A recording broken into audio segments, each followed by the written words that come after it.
Halo sahabat Lingkar Madani. Seringkali dalam suatu studi, komunitas hanya menjadi objek penelitian. Nah, community-led research coba menempatkan komunitas menjadi pemilik dan penggerak penelitian, bukan sekedar sumber data. Isunya dari komunitas, pertanyaan-pertanyaannya dari komunitas, hasilnya pun untuk komunitas. Bukti lebih konseptual, kepemilikannya lebih kuat, dan advokasi pun pasti lebih tajam. Kita tidak akan bicara teori aja. Di setiap sesi, kita akan coba studi kasus yang dekat dengan konteks organisasi kita. Diskusi dengan sesama peserta dan menyusun langkah konkret yang bisa diterapkan. Jadi, kalau kamu mau merancang penelitian yang tidak hanya kuat secara metodologi, tapi juga benar-benar menjawab kebutuhan komunitas, pelatihan ini sangat cocok bagi Anda yang ingin belajar menyusun community-led research yang lebih inklusif, partisipatif, dan bermakna. Karena perubahan yang berdampak selalu dimulai dari pemahaman yang baik terhadap kebutuhan komunitas. Selamat belajar! Assalamualaikum warahmatullahi wabarakatuh. Shalom, Om Swastiastu, Namo Buddhaya, salam kebajikan bagi kita semua. Halo sahabat Lingkar Madani, salam kenal. Saya Dea selaku fasilitator yang akan menemani teman-teman semuanya gitu ya selama kurang lebih 2 jam ke depan untuk sama-sama belajar tentang community-led research nih gitu. Mungkin ada yang baru dengar atau ada yang sudah pernah. Hari ini kita akan mempelajari boleh banget nanti akan sharing gitu ya kalau sudah punya pengalaman karena di kelas ini kita usahakan 2 arah gitu ya. Jadi nggak hanya mendengarkan pemaparan dari pemateri saja, tapi juga teman-teman dipersilakan gitu ya untuk berbagi pengalamannya seperti itu. Nah, sebelumnya saya mau mengucapkan terima kasih banyak untuk teman-teman semuanya yang sudah hadir tepat waktu ya di ruang Zoom ini. Dan aku mau tanya-tanya dulu gimana kabarnya teman-teman hari ini. Mungkin boleh disampaikan di kolom chat atau kasih reaction juga boleh. Kabarnya bagaimana pagi hari ini? Semoga semuanya dalam keadaan sehat ya. Aku mau coba lihat. Oke, Kak Ria sehat. Alhamdulillah. Teman-teman yang lain bagaimana nih? Baik, Alhamdulillah. Semoga semuanya dalam keadaan sehat dan bisa mengikuti pembelajaran kita pada hari ini dengan baik ya. Oke, menyala. Wah, semangat banget nih kayaknya nih Kak Nel nih. Oke, terima kasih. Nah, teman-teman, pada hari ini kita akan ngapain aja sih gitu ya. Kita akan coba tadi mempelajari untuk kita akhirnya tahu prinsip-prinsip community-led research atau CLR ini. Dan nanti juga di akhir sesi gitu ya, kita ada 4 sesi.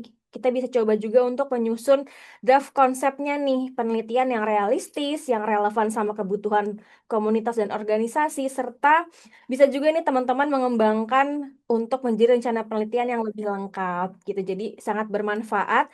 Dan jangan ragu juga nih teman-teman untuk tanya-tanya langsung nanti ya sama pemateri kita pada hari ini. Oke, nah sebelum memulai gitu ya, saya mau coba menjelaskan sedikit, memberikan sedikit gambaran gitu ya terkait pelatihan kita. Jadi untuk pelatihan ini diselenggarakan oleh Yayasan Pena Bulu melalui program Lingkar Madani dan didukung oleh The David and Lucille Packard Foundation yang dirancang untuk membantu teman-teman semuanya lebih paham gitu ya tentang CLR tadi. Nah, nanti bakal banyak banget topik bahasannya. Kita akan ada 4 sesi dan semoga teman-teman semuanya bisa mengikuti seluruh rangkaiannya ya, seperti itu. Oke, nah sebelum mulai tadi aku udah coba kenalin sedikit tentang aku dan program ini. Nah, mungkin sebelum kita mulai, kita sudahi dulu sementara ya untuk pretestnya. Kalau ada yang belum selesai, boleh sambil dikerjakan dulu. Karena kayak hanya 5 soal ya, semoga bisa diselesaikan dengan baik. Oke, kalau gitu aku lihat kayak teman-teman juga. Halo Kak Monika, Kak Dito, Kak Yusya, Kak Ria, Kak Cica, Kak Siska ya, Kak Pantiati, Kak Diah, dan teman-teman lainnya.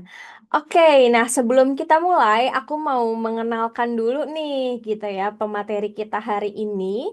Sudah ada bareng sama kita juga nih di sini. ada Mas Arif Rahman Irawan atau akrabnya disapa Om Ripe. Kalau aku panggilnya Om Ripe ya teman-teman boleh menyesuaikan gitu. Oke, oke. Om Ripe gimana? Kondisinya hari ini sehat? Alhamdulillah. Semangat ya? Ya. Oke, jadi Om Ripe udah punya banyak banget pengalaman teman-teman dalam bidang penelitian. Teman-teman boleh banget untuk kepoin Om Ripe gitu ya. Nanti selama 4 sesi ini boleh tanyakan apa aja yang berkaitan dengan topik pelatihan kita. Dan nantinya juga setelah kelas gitu ya, kalau misalkan masih pengen tanya-tanya atau berkonsultasi juga nanti kita akan menyediakan sesi coaching. Jadi dimanfaatkan dulu nih 4 sesi pelatihan kita sebelum nantinya juga akan ada sesi coaching gitu. Oke, Om, kayaknya teman-teman udah semangat juga nih. Tadi teman-teman juga udah menyampaikan harapannya gitu ya. Nah, boleh banget nih kita bisa langsung mulai aja kali ya, Om ya gitu. Silakan. Makasih, ya. Selamat pagi teman-teman sekalian. Terima kasih. Tadi saya membaca salah satu harapan ya, yang menanyakan apa beda dengan citizen science. Siapa tuh Iya, yang nanya? betul. Anonim sih Om, tapi sempat disampaikan tadi di Mentimeter. Oh gitu. Eh, ini pertanyaan menarik ya, gitu. Kalau misalnya yang lain itu harapannya insya Allah bisa diakomodir dengan sesi ini. Nah, ini memang ada salah satu bahasan ya, eh, citizen citizen science ya. Boleh ada yang ngaku nggak? Oh, Pengen boleh? pengen tahu siapa yang Siapa tadi menanyakan? mau tahu Saya perbedaannya Pak. itu? Oh, ada Kak Dito, Om Ripe. Oh ya, Dito. Oke. Boleh sharing Kak Dito tentang tadi yang dimaksud atau mungkin punya pengalaman ya tentang citizen science itu. Oke, bentar lagi ganti virtual background. Suaranya Iya, kecil Oke. ya? Ya, sudah silakan terdengar? Dito. Ya, jadi kalau yang yang saya tahu itu untuk citizen science itu dari beberapa komunitas-komunitas pengamat burung di Jakarta atau juga di beberapa lokasi yang saya tahu di Malang juga ada. Nah, itu melibatkan semua masyarakat, baik itu yang memang pengamat burung atau yang fotografer dan atau yang memang cuma mau ke alamnya aja kayak gitu. Nah, jadi mereka itu apa namanya, melakukan kegiatan pengamatan setiap bulannya dan Hmm. mencatatkan hasil pengamatannya itu di suatu suatu form lah gitu. Nah, itu eh, mereka menyebutnya sebagai citizen science gitu kan. Seperti itu sih yang saya tahu. Oke, terima kasih atas sharingnya. Ya betul sekali, itu salah satu pendekatan penelitian ya itu ya. Selain di bidang apa pengamatan satwa, itu biasanya ada juga di misalnya pemantauan kualitas air sungai, ataupun melaporkan titik banjir, ataupun memetakan misalnya perkembangan biak nyamuk malaria atau DBD gitu. Itu termasuk dengan pendekatan citizen science gitu. Cuman coba kita lihat ya, ada aspek-aspek yang bisa kita sandingkan antara citizen science dengan community led research ya, gitu. Aspek pertama adalah penggagas penelitian. Nah, penggagas penelitian ini siapa? Kalau di citizen science, pemahaman saya ya itu seringkali peneliti universitas, lembaga gitu yang menggagasnya gitu. Terus kemudian selain penggagas, kita juga lihat peran masyarakatnya. Apakah fokusnya pada pengumpulan data atau klarifikasi data saja? Terus kemudian juga pemantauan isu. Pemantauan isu ini biasanya ditentukan sama peneliti. Gitu. Terus kemudian tujuan relatif sama menghasilkan data dan juga pengetahuan ilmiah. Nah, pengambilan keputusan biasanya citizen science ini tidak selalu apa ya dilibatkan gitu. Artinya rekan-rekan masyarakat ini sebagai atau fokus pada pengumpulan data ataupun sampai ke klarifikasi data gitu. Nah, kalau kita bedakan dengan sebelahnya dengan community led research penelitian yang dipimpin oleh komunitas. Nah, Sejak dalam tahap penggagas penelitian, itu komunitas sudah diikutkan ya. Jadi mulai dari isu apa yang diteliti, kemudian kira-kira pertanyaan apa yang akan dijadikan pertanyaan penelitian gitu. Terus kemudian perannya komunitas pun di situ bisa memimpin dalam arti menjadi bagian dari tim peneliti ya.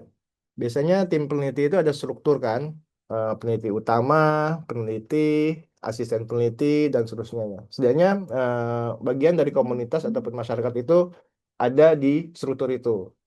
Itu yang membedakan dan tentunya dari penentuan isu juga ya. Isu pun kita biasanya menggali berdasarkan kebutuhan ataupun prioritas komunitas yang wilayahnya menjadi lokus penelitian. Gitu. Nanti detailnya saya akan coba apa jelaskan di slide yang berikutnya ya. Tapi ini suatu contoh yang bagus mengingatkan kembali bahwa perspektif itu tuh ada gitu ya.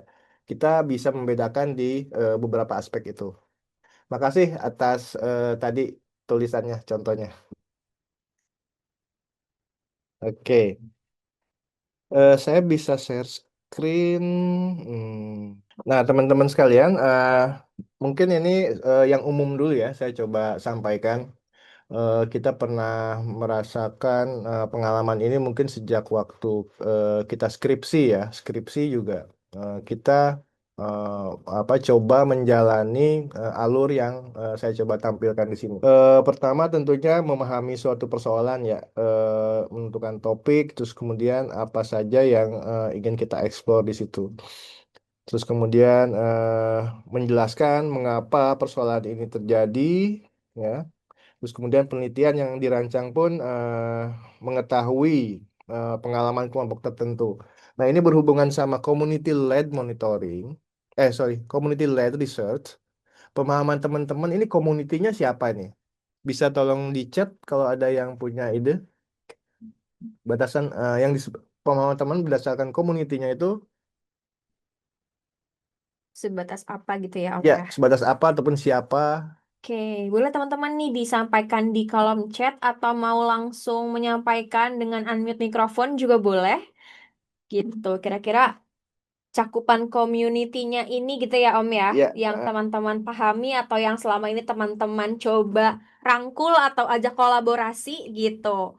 Ini ada dari Kak Monica, masyarakat dampingan organisasi nih Om katanya. ya, Kalau kata Kak betul. Dito, key actor. Ah, ah, Ada lagi teman-teman, biasanya cakupannya community masyarakat dampingan juga nih. oke. Tuh, kata Kak Pantianti sama kayak Kak Monica ya. Ada lagi? Mungkin teman-teman pendapat lain kelompok dampingan Ya, misalnya LGBT atau pengguna narkotika. Mungkin ini skupnya menyesuaikan gitu ya dengan ya, fokus betul. organisasi. Betul. Ada lagi tim dan mitra dampingan, Oke. masyarakat atau kelompok yang kita dampingi. Ya, ya. Ya, terima kasih teman-teman udah sharing. Bisa jadi kelompok organisasi. Ya, betul. Jadi pertama, community atau masyarakat ini bisa dilihat dari pertama dari sisi organisasinya ya. Eh, Organisasi kita ini community eh, apa namanya? CBO, community based organization belum? Community lead organization belum? Nah, tadi ada yang mencontohkan, ada teman-teman pengguna narkotika, terus kemudian juga eh, apa rekan-rekan pekerja seks misalnya, transgender atau transpuan ya, itu menjadi bagian ya yang biasanya kita ajak untuk berpartisipasi dalam aktivitas ini. Tapi betul sekali, poinnya adalah teman-teman yang didampingi oleh NGO gitu, teman-teman yang didampingi oleh masing-masing program ataupun project. Mereka menjadi apa ya?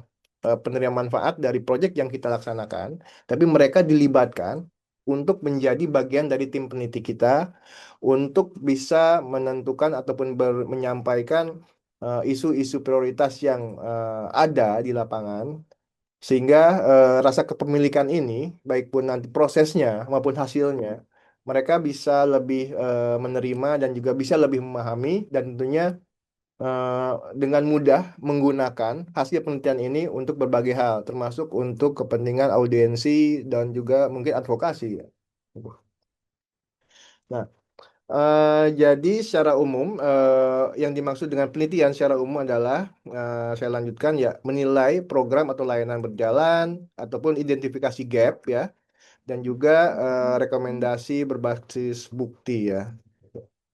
Nah, eh, pertama penelitian bukan sekedar pengumpulan data ya. Tadi kalau misalnya kita contohkan, apa, ada beberapa penelitian yang hanya memberikan peran kepada masyarakat ataupun komunitas itu pada area pengumpulan data, baik itu untuk pengumpul data ataupun sebagai informan ataupun responden gitu.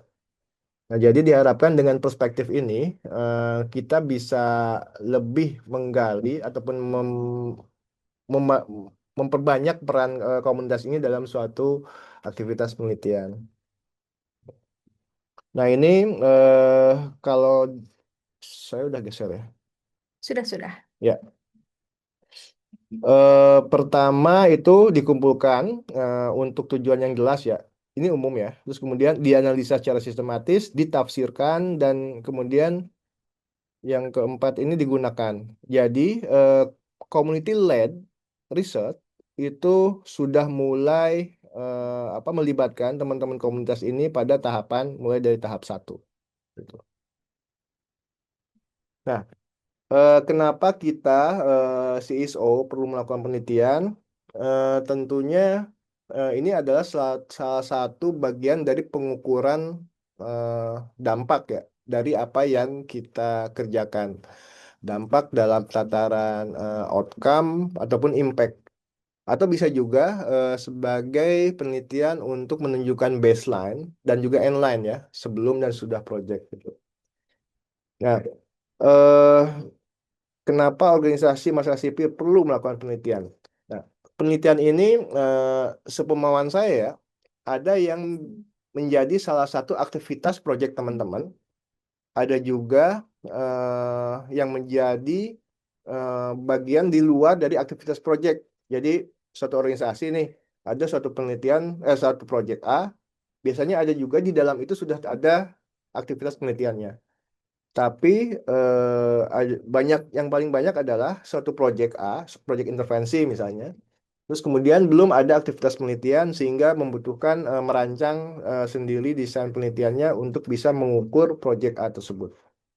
Nah, saya pengen minta teman-teman nih, eh, selama ini proyek yang dijalankan, apakah ada penelitian yang sudah include ke dalam proyek yang berjalan ataupun diusulkan dalam proposal gitu? Oke, boleh nih teman-teman. Kira-kira ada yang pernah punya pengalaman gitu ya? Boleh disampaikan di kolom chat atau kalau mau raise hand, mau coba untuk menyampaikan langsung gitu ya, juga diperbolehkan. Kira-kira adakah teman-teman? Coba. Jadi di proposal tuh sudah include mengadakan penelitian juga gitu ya? Ya. Oke. Atau mungkin ada yang juga berpengalaman membuat proposal penelitian sendiri. Ya betul. Ya. Mungkin boleh nih teman-teman. Kayak udah banyak dari berbagai organisasi gitu ya. Mungkin ada yang mau bercerita, mau sharing. Oke, dari Kak Pantiati ada nih. Ada Kak kajian supply demand burung Hmm. kicau Heeh. yang sudah include dalam proposal project. Mungkin Oke. Kak Pantiati mau berbagi sedikit gitu ya. Kira-kira ketika menjalankan itu seperti apa gitu kali ya gambarannya. Boleh Kak? Oke. Iya, semoga suara saya terdengar ya Kak ya. Aman-aman Sinyalnya Kak. tadi agak jelek. Bagus, bagus, Iya, bagus. iya. Jadi kita kan 5 tahun yang lalu apa ya mulai eh, proyek konservasi burung kicau di landscape Jawa udah mulai kita lakukan. Nah, di dalam perencanaan secara proposal pun supply demand sudah masuk, terus kemudian kajian ke hati di awal juga sudah masuk, jadi semua juga sudah masuk. Bahkan yang ini loh apa namanya, yang livelihoodnya juga masuk. Kalau supply demand dan eh, ke hati, mungkin kita melakukannya lebih lebih dominan kita yang ngerjain karena memang itu Hmm. agak saintis gitu ya. Tapi kalau untuk yang komoditas dan yang kaitannya ke livelihood, nah itu baru kayaknya yang CLR ini lebih lebih kental di sana gitu. Nah, di Hmm. luar itu juga dari tiga ini ternyata di perjalanan kita memerlukan ini juga apa namanya itu loh Pak, apa studi intervensi yang tepat untuk masyarakat kita di tiga daerah yang berbeda di Jawa. Nah, itu akhirnya ada yang kita Ah, lakukan, tapi itu sebenarnya di luar proyek gitu. Itu. oke. Mm-mm. Eh, Mbak pernah membuat atau organisasi pernah membuat proposal khusus penelitian ke donor? Agak putus-putus ininya. Sinyalnya agak hilang dikit. Oke, Gimana, Pak? tadi apa? Proposal khusus ya? Proposal khusus, Kak. Hmm. Pernah nggak bikin khusus untuk penelitian gitu, untuk ke donor? Kalau proposal khusus pernahnya mungkin untuk yang spesies biasanya. Yang intervensinya memang apa namanya murni ke spesies bukan ke community biasanya. Oke, Gitu. oke, oke. Mm-mm. Oke, terima kasih atas sharingnya. Oke, teman-teman, kita sebagai OMS ya ada kelebihan dibanding dengan misalnya institusi penelitian khusus, baik itu dari institusi khusus penelitian maupun dari kampus-kampus gitu. Kenapa? Karena kita dekat dengan apa keseharian komunitas ya sebagai mitra pelaksana maupun kelompok pendampingan gitu. Terus kemudian juga kita mengetahui lebih detail tentang kebutuhan yang belum terpenuhi dan juga hambatannya dan juga praktek lokal yang efektif gitu. Kemudian kita juga yang memiliki mitra-mitra komunitas masyarakat juga lebih sering apa namanya mendengar suara-suara yang belum terdokumentasi ataupun belum tercatat dalam suatu dokumen formal yang menjadi pembelajaran kita gitu. Nah, saya rasa mungkin teman-teman pernah ya dilibatkan ataupun diajak oleh mitra universitas ataupun lembaga penelitian ya untuk sebagai menjadi bagian proses penelitian. Ada yang mau berbagi nggak? Pernah nggak organisasi teman-teman eh, apa namanya diajak bermitra ataupun bermitra untuk menjalankan penelitian di lokasi proyek teman-teman. Oke, dari Kak Ria Raise Hand mungkin mau menyampaikan secara langsung. Silakan, Kak. Oke, terima kasih Mas Ripe. Eh, Mungkin sharing aja gitu ya. Ya. Sebelumnya kan Humanis di dalam project RISE waktu itu RISE itu Resilient Slum Area gitu. Kita Hmm. fokusnya untuk apa namanya kerjasama dengan 4 universitas waktu itu. Ada Hmm. UI, ITB, IPB, Maranatha gitu. Nah, Oh, ada Maranatha. ada beberapa fokus yang kita lakukan di 3 intervensi daerahnya itu Pontianak, Manado, sama Bima. Nah, kita Hmm. melakukan peningkatan kapasitas untuk masyarakatnya terkait dengan ketahanan warga di sekitar area apa namanya urban di slum tapi yang ada di urbannya gitu. Salah satu contohnya misalnya di Kota Pontianak. Nah, Hmm. pendekatan yang dilakukan oleh teman-teman peneliti itu memang masih berbasis akademi banget gitu ya. Nah, Hmm. tapi karena kita kolaborasi juga dengan mitra lokal di sana dengan Gemawan waktu itu, jadi apa namanya responden-responden yang coba dilibatkan adalah masyarakat yang memang juga menjadi dampingan dari teman-teman Gemawan gitu. Nah, Hmm. akhirnya kita melakukan approach hasil-hasil penelitian itu kita sampaikan ke pemerintah daerah dan dari pemerintah di Pontianak juga merespon hasil dari teman-teman peneliti itu karena kan penelitiannya itu dari berbagai aspek, ada yang dari psikologi, kemudian ada juga dari yang teknik gitu. Bagaimana hasil-hasil penelitian ini bisa digunakan oleh pemerintah daerah dalam melakukan apa ya, mendorong untuk resiliensi masyarakat yang ada di sekitar Kota Pontianak. Mungkin itu. Terima kasih. Oke. Terima kasih Kak Ria.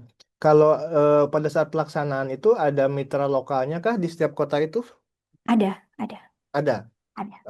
Mereka berperan sebagai apa, eh, Kak? mereka lebih seperti kayak sebelumnya memang mereka melakukan pendampingan ke komunitasnya. Hmm. Hmm. Misalnya di Kota Bima gitu, mereka itu mendampingi masyarakat pemuda-pemuda yang aktif di isu kebencanaan, terutama untuk merespon misalnya bencana banjir karena eh, di program ini memang kita apa ya mendorong untuk ketahanan masyarakat yang memang sering sekali terjadi bencana, terutama masalah air gitu, baik itu yang kekeringan, baik itu yang banjir gitu, gitu. Oke, oke. Terima kasih atas sharingnya ya. Ya, eh mungkin ini sebagai tambahan ya. Jadi community led research ini mengajak teman-teman yang menjadi kelompok sasaran dari suatu proyek ini lebih terlibat di dalam setiap prosesnya, gitu. Nah, ini saya coba buatkan alur, ini sudah share screen ya. Sudah. Oke. Jadi dengan pendekatan community led research ini, eh, kita yang biasanya komunitas ataupun masyarakat itu sebagai subjek penelitian saja, sebagai sumber informasi saja, itu kita coba libatkan lebih dalam lagi. Jadi tidak hanya sebagai responden atau sumber data, tapi juga tentunya mereka sebagai pemilik pengetahuan yang berlaku, tinggal kita yang apa namanya membantu memfasilitasi mengemas. Kemudian juga sebagai mitra penelitian, ya baik itu secara individual maupun secara kelompok ya bisa dilibatkan gitu. Terus kemudian juga pengambilan keputusan dalam hal ini ketika teman-teman peneliti inti ini apa namanya sudah mengidentifikasi lokusnya di mana, metodenya gimana, kemudian pertanyaan penelitian seperti apa gitu. Nah, rekan-rekan dari komunitas ini juga bisa terlibat dalam diskusi itu. Misalnya, dengan karakteristik yang wilayah seperti ini, metode pengumpulannya seperti apa, bisa memberikan masukan. Termasuk juga identifikasi masalah ya yang mungkin tidak teridentifikasi oleh rekan-rekan peneliti yang dari universitas ataupun dari lembaga penelitian gitu. Sehingga bisa menambahkan makna atau bahkan juga merekomendasikan pertanyaan penelitian apa yang perlu ditambah, termasuk juga mungkin dalam instrumen penelitiannya ya, mereka bisa apa namanya mereview, terus kemudian mereka bisa juga membantu uji coba kuesioner maupun uji coba panduan wawancara gitu. Terus kemudian sebagai pelaksanaan penelitian itu tentu sekali eh, dan ini mungkin yang sudah banyak ya yang kita apa namanya kita lihat bahwa teman-teman komunitas ini menjadi pelaksana penelitian baik itu sebagai setidaknya pendamping pewawancara untuk bisa mendapatkan akses masuk ke dalam kelompok responden maupun juga sebagai dari kelompok pengumpul data ataupun pewawancara itu sendiri gitu. Nah, setelah itu teman-teman komunitas ataupun perwakilannya mereka diajak untuk pada tahap analisa ataupun pasca analisa, penafsiran makna. Di situ mereka dilibatkan ketika temuan penelitian seperti ini di apa dinarasikan oleh rekan-rekan peneliti.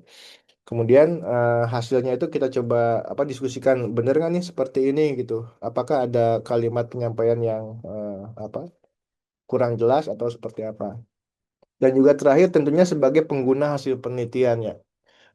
Penelitian di suatu lokus misalnya di tingkat desa ataupun kabupaten kota dilakukan oleh bersama kelompok dan juga didampingi oleh pakar akademisi ataupun institusi ya penelitian itu akan menjadi lebih bermakna ya dan lebih lokal gitu ketika digunakan untuk apa untuk perbaikan-perbaikan ataupun untuk advokasi tingkat lokal. Nah, kira-kira seperti itu alurnya. Jadi mulai dari identifikasi isu itu mulai dilibatkan, kemudian perumusan pertanyaan penelitian, desain penelitian, pengumpulan data, analisis dan interpretasi sampai pemanfaatan dan hasil. Nah, perlu dicatat bahwa ini kita tidak melaksanakan sendiri ya. Dalam hal ini eh, rekan-rekan komunitas atau masyarakat itu sebagai mitra pelaksana yang dilibatkan sejak awal. Jadi tetap misalnya ada tim peneliti yang terdiri dari peneliti utama, kemudian juga peneliti kedua, asisten peneliti itu juga membutuhkan keterlibatan teman-teman di organisasi dan juga termasuk pakar ataupun praktisi di apa dari latar belakang akademis gitu. Oke. Nah, ini saya tadi di awal ya. Tentang komunitas nih kita harus samakan dulu. Pertama, definisi umum ya, tidak selalu seluruh penduduk atau satu wilayah, tapi bisa berupa kelompok. Tadi yang dicontohkan, kelompok pengguna narkotika di kabupaten mana, ataupun kelompok transpuan pekerja seks misalnya di provinsi mana. Itu menjadi bagian yang kita definisikan sebagai kelompok ya. Eh, Ya, komunitas dapat berupa kelompok yang memiliki wilayah tempat tinggal yang sama, identitas atau pengalaman tertentu, persoalan ataupun kepentingan yang sama, akses terhadap layanan yang sama, kemudian pekerjaan atau mata pencaharian yang sama, pengalaman diskriminasi atau kerentanan yang serupa. Gitu. Nah, berdasarkan definisi komunitas ini, tadi teman-teman sudah menyebutkan beberapa contoh ya. Terutama yang merupakan lokus ataupun sasaran dari proyek teman-teman sendiri. Setelah mendengar ataupun apa kita diskusi sampai sini, ada yang mau menambahkan nggak bahwa sebenarnya ada peluang lain di sekitar proyek teman-teman yang bisa diterapkan hal seperti ini? Itu ada komen ya? Iya, ada. Boleh dibaca aja. Boleh, ada komen dari Kak Pantiati gitu ya. Soal kepemilikan data, saya sangat setuju nih kalau masyarakat adalah pemilik pengetahuan. Namun, ketika mereka memiliki akses penuh, sering nih terjadi pencurian data yang tidak mereka sadari. Misalnya, peneliti yang datang meminta data kemudian melakukan publikasi tanpa menyebutkan masyarakat atau pendamping yang melakukan penelitiannya. Nah, kira-kira gimana nih cara melindungi kerentanan ini? Oke. eh Ketika mereka memiliki akses, mereka itu siapa? Bisa tolong dijelaskan, Community-nya Kak? maksudnya, Pak. Ya, Community-nya. Peneliti. penelitinya. Community-nya. Ya. Community-nya. Oh, community-nya. Masyarakatnya. Oh, Masyarakatnya. masyarakatnya. Ya. Oke. Mm. Eh, Jadi Bu, mm, gini Pak, maksudnya silakan. kan kan kalau kita Mm, ngobrol sama masyarakat dan kita melakukan penelitian ya sebenarnya kayak misalnya mau mendefine komoditas apa yang paling oke di lokasi kita segala macam itu kan kita sudah apa ya merancang ini untuk kita gunakan datanya. Tapi kan kadang-kadang masyarakat tidak sadar bahwa ini adalah penelitian yang bisa diilmiahkan juga gitu. Menurut mereka-mereka kan ya enak aja ada orang datang nanya ya dijawab gitu. Nah, kadang-kadang kan ada kecelakaan yang orang bertanya ini tidak menyampaikan bahwa dia ada intensi untuk penelitian atau mereka sebenarnya tidak ada intensi penelitian, tapi ketika kembali ke instansi masing-masing mereka menuliskan itu sebagai sebagai penelitian gitu loh Pak. Paham nggak Pak? Mas yang sering begitu soalnya. mm. Itu. Mm-mm. Eh, Bukan apa jurnalis. Bukan. Orang universitas biasanya yang begini tuh. Hmm. Oke. Ya. Eh, oke. Saya coba pahami ya.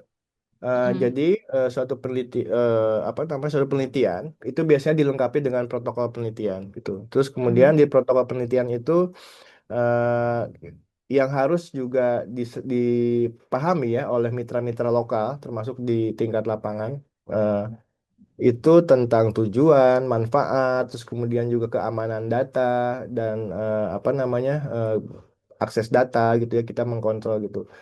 Nah, kecuali bila penelitian itu sudah selesai dan sudah didiseminasikan, itu biasanya memang diperbolehkan untuk orang lain mengakses data untuk analisa lebih lanjut gitu. Dengan catatan tentunya ada persetujuan tertulis. Nah, yang kejadian ini, apakah itu sudah ada hasil penelitiannya ataupun sudah didiseminasikan atau pada saat tahap apa tuh yang tadi dibilang ada pencurian data? Belum Pak. Biasanya beberapa kasus antara sudah dibikin poster atau dibikin buklet untuk kebutuhan internal gitu ya, biasanya begitu. Jadi kayak ini kan istilahnya produk pengetahuan antara misalnya lembaga kita ya dengan Hmm, masyarakat itu atau kelompok itu gitu. Itu kan aksesnya kita sama nih, punya akses sama-sama. Cuman masyarakat kan kadang sepolos itu loh. Siapapun pihak yang datang meminta, hmm. ya udah dikasih aja. Nanti kita sebagai pendamping tuh kaget lah tiba-tiba dipublish dengan bentuk seperti ini gitu. Bentuknya misalnya Oh, kayak seakan-akan itu hasil hasil aktivitas lembaga lain tersebut dengan masyarakat itu gitu loh. Sering begitu, suka terkaget-kaget gitu tuh. Itu. iya, iya. Ya, artinya ini di luar dari penelitian yang dijalankan ya, Kak, tapi di wilayah yang sama gitu Ya, ya. ya pokoknya penelitiannya sudah selesai, sudah kita bikin produk pengetahuannya, kita gunakan bersama, tapi kemudian dikasih ke orang lain secara tidak sadar begitu bahwa tidak mungkin itu minusnya kita juga ya. Kayak belum melatih masyarakat untuk bahwa ini tuh produk yang berharga gitu, perlu ada persetujuan tertulis dan lain sebagainya itu memang kita masih mungkin agak agak lengahnya di situ mungkin pemahaman ke masyarakatnya belum diperkuat bahwa ini adalah salah satu bentuk penelitian juga gitu. Ya, ya, betul. Mungkin gitu. Ya, betul Kak. Tapi ini pengalaman yang menarik ya. Di satu sisi, kita sebagai institusi, organisasi yang mendampingi, kemudian juga diterima sama masyarakatnya, terus kemudian melakukan pengumpulan data, dan juga mungkin melakukan penelitian yang tadi kita bahas ya. eh, Pada saat tahapan itu kita membuat suatu rancangan penelitian, sebaiknya ada suatu protokol lapangan yang disampaikan juga gitu ke rekan-rekan, sebenarnya rekan-rekan selevel tim pengumpul data gitu. Kapan kita bisa sajikan bersama-sama, terus kemudian kapan bisa dilaksanakan analisa lebih lanjut setelah penelitian ini selesai. Saya yakin ketika suatu penelitian itu selesai, bahwa masih ada bagian-bagian tertentu yang bisa dianalisa lebih lanjut, setidaknya itu menjadi suatu produk pengetahuan yang lain gitu, setidaknya misalnya dalam bentuk abstrak misalnya. Nah, tapi yang saya pahami tadi, eh, penelitian itu sudah selesai, terus kemudian ada pihak lain ataupun mitra yang pernah bermitra dengan kita dan datang ke lokus itu, kemudian mewawancara gitu. Itu sebenarnya lebih ke etis sih, Mbak. Jadi lebih ke etika yang disepakati bersama ya.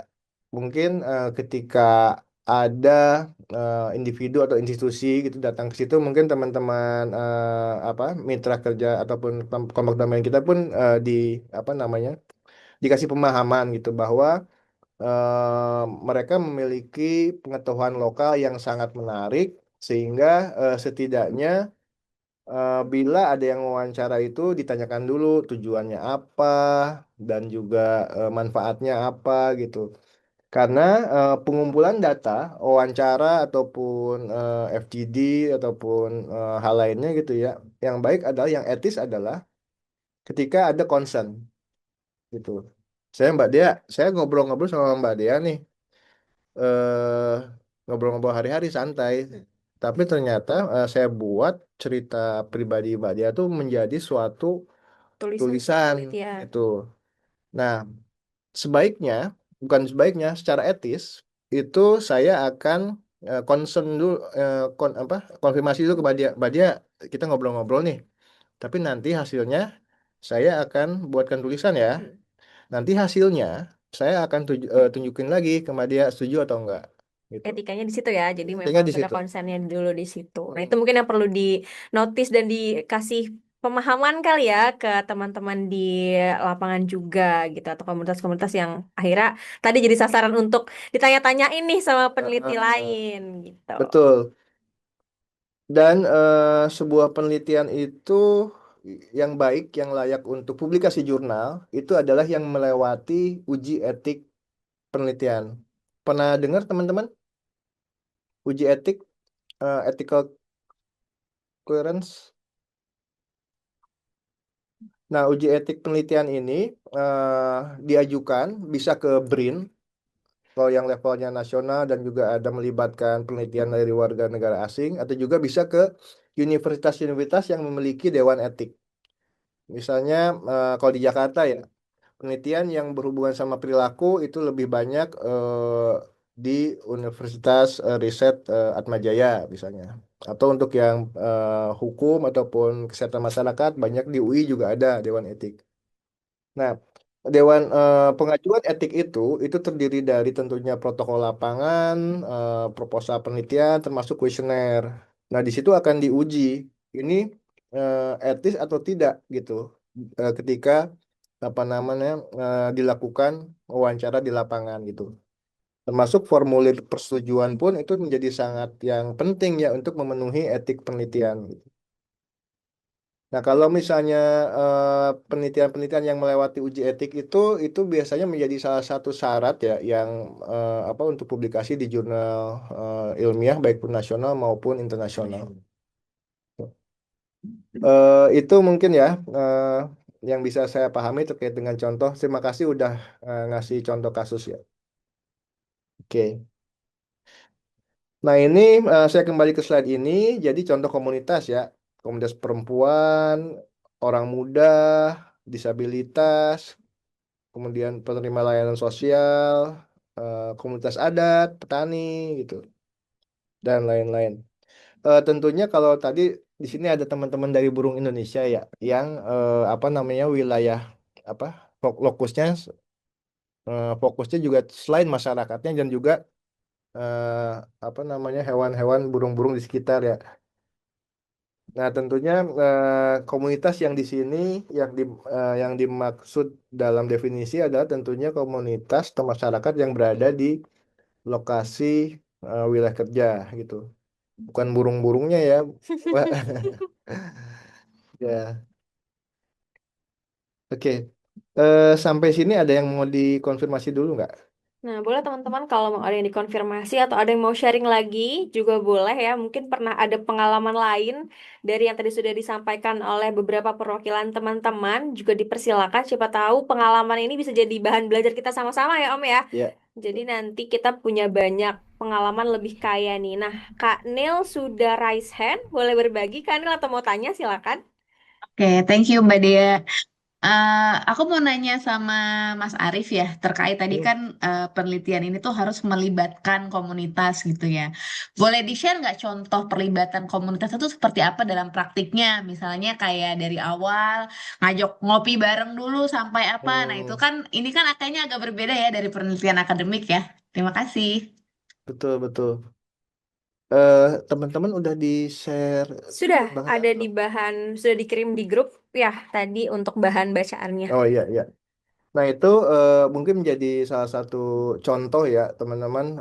Itu ada eh, materi sesi pelatihan untuk community-led research. Kemudian di bawahnya itu ada contoh-contoh community-led research yang pernah dilakukan atau saya terlibat dalamnya. Dan betul sekali ya diawalinya dengan ngobrol-ngobrol gitu. Misalnya dengan siapa komunitas punya ide? Apa ya contohnya? Mungkin atau dari Kak Nel pernah punya pengalaman bareng sama siapa?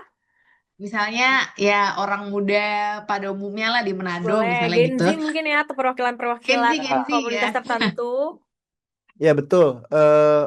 Pertama ya kita bisa ngobrol-ngobrol, misalnya tentang isu apa, isu perubahan iklim gitu. Gimana isu perubahan iklim di teman-teman dan ngobrol-ngobrol di beberapa kelompok gitu. Oh tertarik, tertarik, tertarik. Nanti ya kita mau bikin FGD nih, pengen kita rancang suatu penelitian yang mungkin teman-teman bisa terlibat gitu. Setuju nggak? Setuju nggak? Dan itu harus konsen gitu. Pasti akan tanya manfaatnya apa sih? Kenapa sih kita harus bikin bareng-bareng gitu? Ya, kita pengen tahu perspektif teman-teman anak-anak muda ini terhadap perubahan iklim, misalnya seperti itu ya. Kemudian setelah ngobrolan informal itu, kita coba lebih diformalkan secara bertahap ya. Misalnya diundang ke kantor, makan siang bersama, ngopi, diskusi dalam bentuk FGD gitu. Nah, ketika sepakat, oh iya ternyata perlu nih penelitian dampak perubahan iklim dari perspektif anak muda dan apa yang dilakukan gitu. Oke, nah ini menarik misalnya. Nanti kita akan menjadi bareng-bareng. Mungkin saya akan mengajak ada teman saya nih di universitas di IPB misalnya yang akan menjadi mitra kita sebagai bagian dari tim peneliti gitu. Jadi tetap Mbak Nel, kita pun melibatkan praktisi ya, praktisi gitu sebagai mentor gitu. Oke. Nah, setelah itu ini penelitian ini mau dilaksanakan kapan? Apakah mau dibuat ada peluang proposal penelitian yang akan kita buat? atau memang sudah melekat di proyek bahwa ada alokasi penelitian dari proyek yang sekarang berjalan. Itu treatmentnya akan berbeda. Gitu. Kalau misalnya aktivitas penelitian sudah ada di work plan ya teman-teman, itu lebih mudah ya karena alokasinya sudah ada dan timelinenya kapan. Kita bisa merekrut praktisi satu orang misalnya, kemudian dari tim partisipasi muda sebagai penelitinya juga, dan teman-teman di apa namanya di anak mudanya sebagai asisten peneliti perwakilan misalnya dari kelompok A, kelompok B, kelompok C gitu.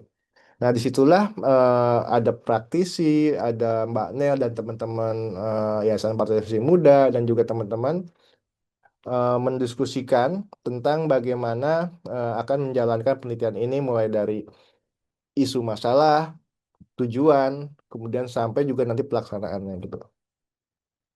Itu kalau Oke. misalnya sudah ada dalam proyek.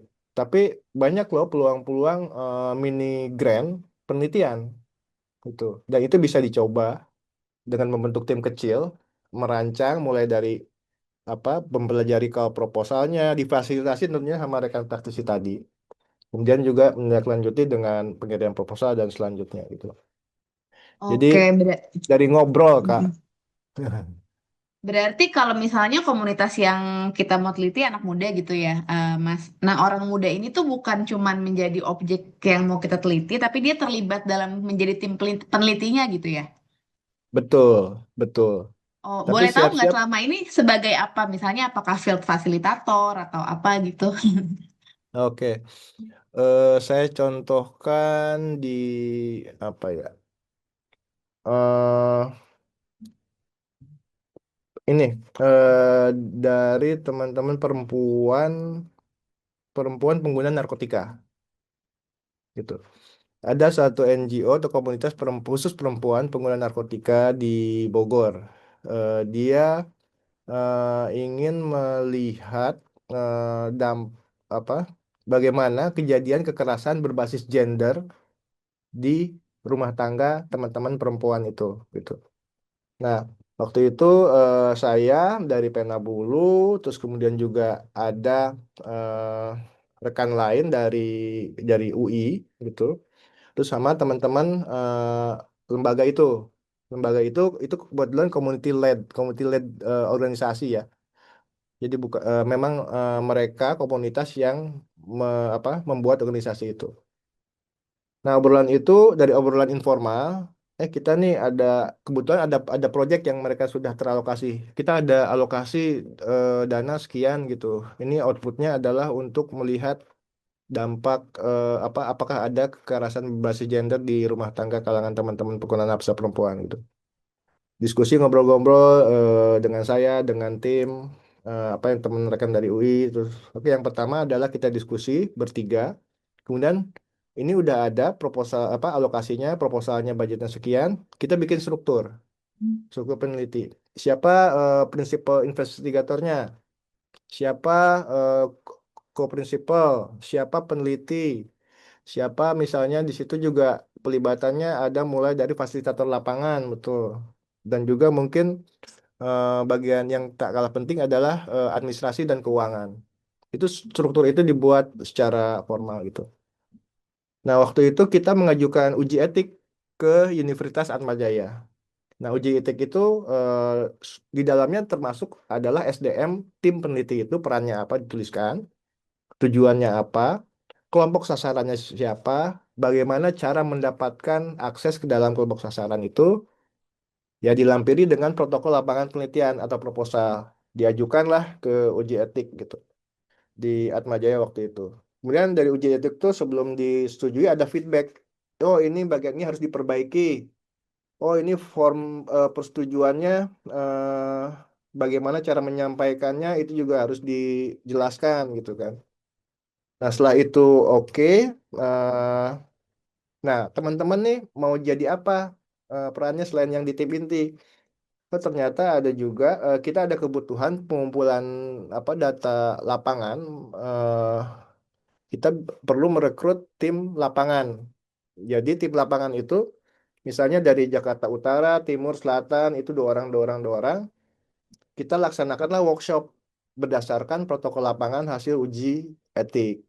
Jadi itu tuh sudah ada di dalamnya kuesioner dan lain-lain. Nah, teman-teman ini berarti ada tiga level. Pertama di tim peneliti, itu ada perwakilan dari LGO itu. Terus kemudian di level apa operasional, finance dan administrasi, dia dilibatkan juga untuk mengelola proses ini. Dan juga di tahap pengumpulan data. Pengumpulan data lapangan, dia menjadi salah satu enumerator untuk mewawancara teman-teman di wilayah masing-masing gitu. Nah, setelah itu berproses, kita di pasca pengumpulan data ada proses analisa data. Kita sajikan bersama. Ini teman-teman, kenapa ya kok jumlah responden di sini dan di sini karakteristik sosial ekonominya berbeda. Gimana menurut pendamping lapangan di Jakarta Timur? Ini temuan Jakarta Timur, gimana di Jakarta Barat? Itu mereka diminta masukannya, pandangannya gitu. Dan fasilitator ataupun tim rekan saya dan juga ada rekan dari UI itu coba memfasilitasi gitu. Sehingga akhirnya itu menjadi produk yang disepakati hasilnya seperti ini dan masing-masing itu ya berhak menggunakannya untuk sebagai media KIE untuk didistribusikan ke rekan-rekannya dan juga secara organisasi itu bisa mempublikasikan temuan itu selain untuk laporan proyek juga untuk ikut serta di conference internasional maupun nasional dari pengalaman pengumpulan data ini. Gimana Kak Nel? Ada yang Oke, kurang jelas? cukup Mas Arief, makasih banyak. Ya, Sip. itu salah satu contoh di satu kelompok ya. Tapi di kelompok lain sih relatif juga sama sih seperti itu. Gitu. Oke, ada yang lain tadi kayaknya Kak Dito sempat raise hand. Karya dia. Iya, Kak Dito dulu mungkin ya, setelahnya nanti Kak Ria. Silakan Kak Dito. Aman Kak? Sekarang udah aman. Oh iya, emang tadi pelan Kak suaranya Kak. Oh, Iya, sorry. Iya, jadi mungkin ya menambahkan juga ya contoh yang tadi Kak Nel bilang ya. Jadi kalau di kami di Burung Indonesia atau khususnya di site saya di Sumba di NTT, memang untuk melibatkan komunitas kita pertama identifikasi yang tadi saya bilang di awal, identifikasi aktor utama gitu. Jadi aktor utamanya itu gimana kita bisa melihat identifikasi itu, karena di Burung Indonesia kan salah satu programnya adalah perlindungan burungnya gitu kan. Jadi kita memilih orang-orang yang memang tinggal di sekitar hutan yang memang lebih banyak perjumpaan dengan burung gitu kan. Jadi kita mengundang mereka untuk ikut di pelatihan kayak gitu. Jadi kita kasih pelatihan, kita kasih semua aspek-aspek yang menjadikan dia sebagai peneliti gitu. Jadi kita kasih tahu cara metodenya, kita fasilitasi alat-alatnya, kita kasih sampai ke bahkan kita libatkan dia dalam pelaporan di formnya gitu. Jadi sampai melibatkan sebegitu jauhnya, dan ya itu memang lebih lebih efisien dibanding dari saya yang harus ke tiap-tiap hutannya gitu. Jadi lebih efisien dan lebih terpastikan gitu datanya, karena masyarakat yang dilibatkan adalah masyarakat yang memang sudah melihat itu burung dan tahu di mana realnya burung itu bertengger, bersarang dan segala macam seperti itu. Ya. Mungkin itu sih yang mau saya tambahkan lagi terkait Makasih. bentuk Makasih apa ya. banyak. Ya, bentuk kan tadi Kanel bilang kan bentuk ini ya, bentuk contoh komunitas itu dilibatkan sebagai field fasilitator kah atau apa. Nah, kalau kami bilangnya enumerator Ya, pengumpul data ya. Untuk model tadi citizen science itu ya. Kalau citizen science sih beda lagi, Mas. Bukan Kalau ini. Iya, bukan. Kalau citizen science itu di luar di luar kegiatan saya di Burung, di Sumba gitu, di luar kegiatan saya di Sumba. Tapi ada di Jakarta itu ada perkumpulan perkumpulan pengamat burung gitu. Kalau dibilang itu namanya Jakarta Birdwatcher Society. Jadi itu Oke. kumpulan semua semua apa ya, lapisan masyarakat, mau dia dari NGO, mau dia dari korporasi, mau dia dari mana segala macem, yang hobi fotografer atau yang emang cuma mau main ke ruang terbuka di Jakarta, ya itu semua masuk di situ. Siap, siap. Makasih atas tambahannya, Siap, Mas. siap Mas. Terima kasih banyak Kak Dito. Tadi Kak Ria sudah raise hand juga. Mungkin mau berbagi atau mau tanya? Terima kasih Kak Dea. Mungkin apa ya lebih ke bertanya ya.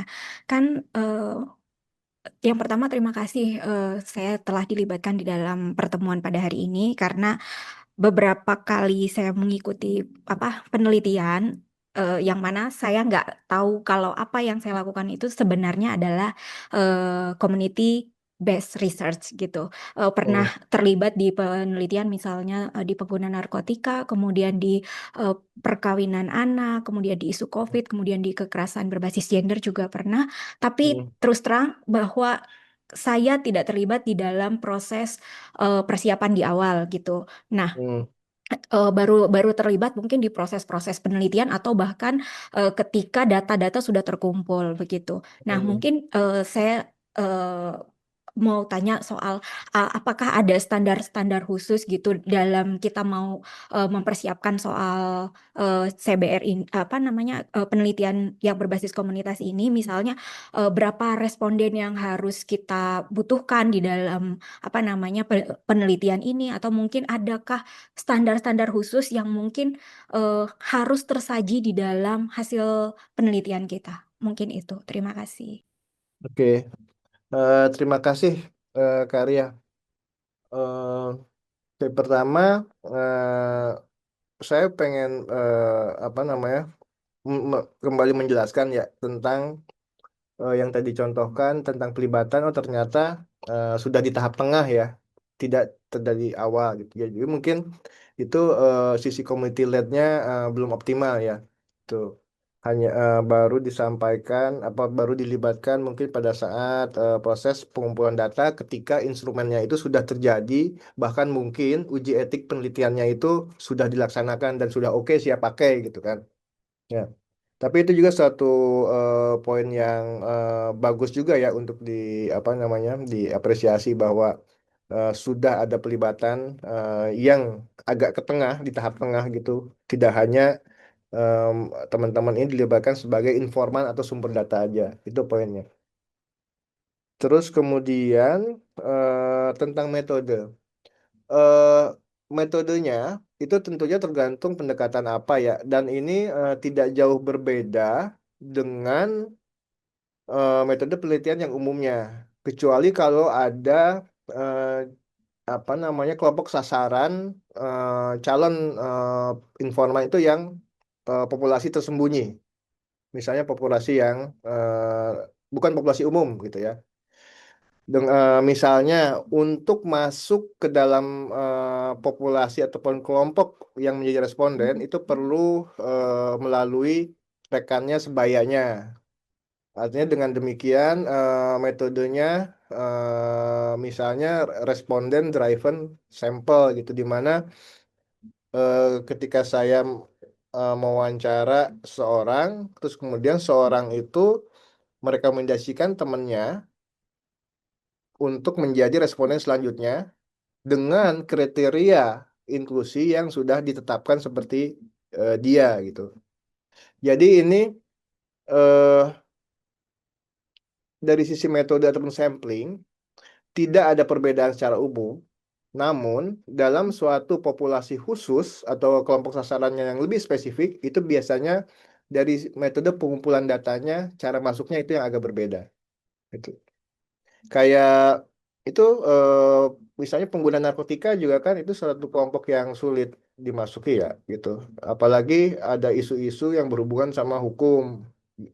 Gimana apa namanya eh, ada apa penilaian risiko bahwa penelitian ini penelitian ini itu tidak menambah resiko teman-teman responden. Kan bisa pengguna nafsa ini dalam tanda kutip dia melanggar hukum ya. Dengan adanya penelitian ini pun resiko dia sebagai korban dari peredaran nafsa itu tidak menjadi bertambah resikonya. Jadi itulah yang lebih diperhatikan, lebih ke ininya Mbak, protokol lapangannya dan apa yang diuji etikannya ke Dewan Etik gitu. Mbak Ria freeze atau saya yang freeze? Kayaknya Kak Ria ya. Mimin kendala. Oke, sekarang udah bergerak lagi Tadi sepertinya. agak kepotong ya Kak Kak Ria. Ria? Iya, Mas. Ya. Ya kalau Karya tadi menyampaikan tentang sampling dan juga apa lainnya itu relatif sama, tapi ada perbedaannya adalah di tahapan pelibatannya, Mbak, yang mungkin akan mempertimbangkan hal-hal yang detail yang bila peneliti tidak melibatkan sejak awal perwakilan kelompok komunitasnya itu. Oke, apakah sudah cukup jelas Kak Ria? Oh, ya, terima kasih penjelasannya. Ya, sama-sama. Oke. Om Ripe mau lanjut dulu atau kita masih boleh teman-teman ada yang mau tanya mungkin masih agak yang mengganjal Masih menanyakan masih boleh. boleh. Nah, saya sambil menampilkan juga ini saya coba apa namanya menyandingkan ya penelitian konvensional dengan community led gitu. Nah, yang dipahami lagi adalah community led ini dari judulnya penelitian yang dipimpin oleh komunitas dalam artian perwakilan komunitas ada di struktur tim peneliti gitu, bukan hanya di level lapangan. Oke, ini tadi Kak Dito raise hand. Iya, Kak, mau apa? Memastikan tadi metode apa namanya community driven sampling.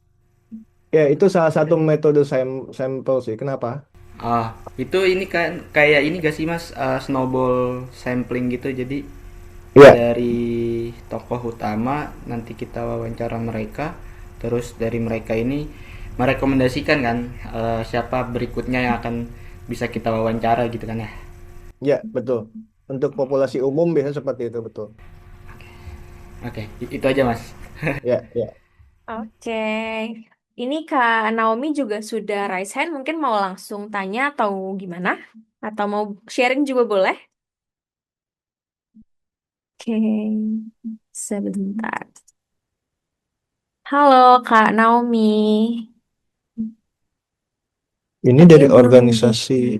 mute mikrofonnya. Hmm.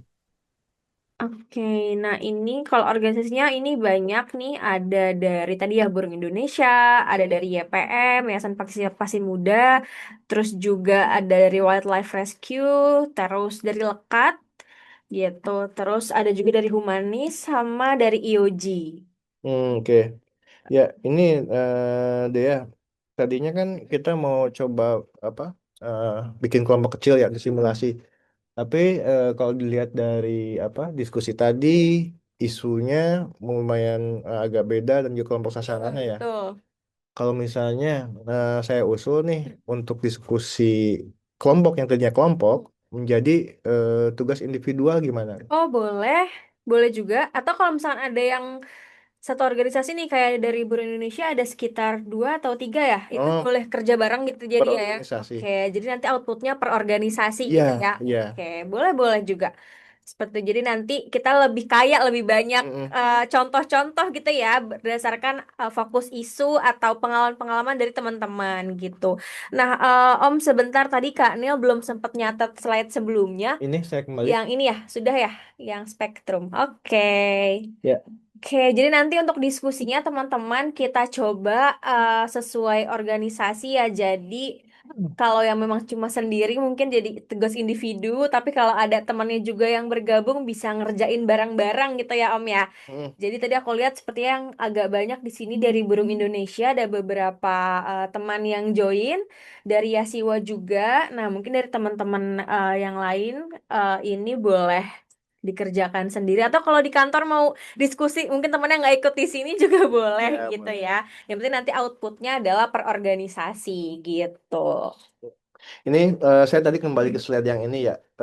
Ini kan spektrum atau level ya, gitu kan. Tingkat pelibatan. Pertama, sebagai responden pasti sudah ya.